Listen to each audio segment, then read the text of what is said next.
In 2014, the people of Sierra Leone faced a seemingly unstoppable virus and a catastrophic outbreak, leading to strict precautionary measures, quarantine, and fear. Like the current COVID-19 pandemic, the economic impact of the Ebola crisis hit the poor and vulnerable the hardest. With over 70% of the country's population living in rural areas and mainly occupied in small-scale farming, the impact was devastating. I was a businessman before Ebola. Very, very vibrant businessman. At that time, there was money. When I got sick, so everything goes away because everybody was afraid of his or her life. I will not go there because I don't want to get the virus. So that is how I lose all my properties. I'm a survivor. I lost 5 family members. I lost my sight on my right eye. Ebola time, me, I dey hide. Where we can go now, bush under we dey go hide. All the nets will come, na us. So it's difficult for we. You know they see trader, nothing no dey for sell. No trader no dey can na for sell. You back, you know they come off for go buy. We dey no more na bush. So the life been tranga for we. Take tranga Ebola time. In communities like this, what prevented complete collapse of small businesses were rural banks, the sole providers of banking and financial services in Ebola-affected areas during the crisis, staying open and accessible throughout.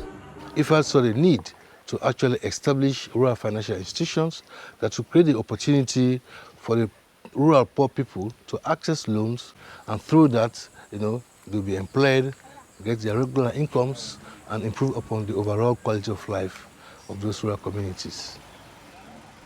Set up with the support of the International Fund for Agricultural Development, or IFAD, their establishment 1 year before the outbreak was timely.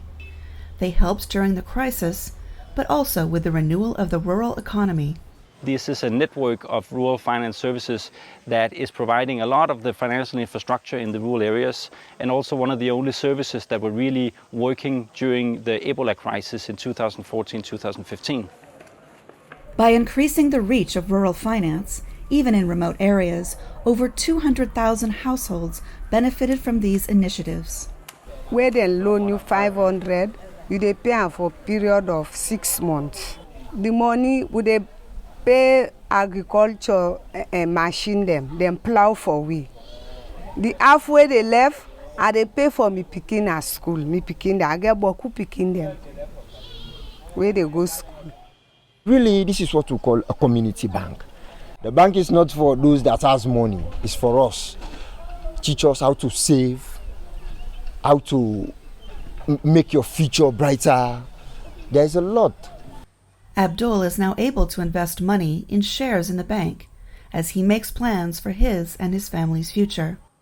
By unlocking agricultural potential through access to finance, rural communities like his can renew and rebuild after crises pass.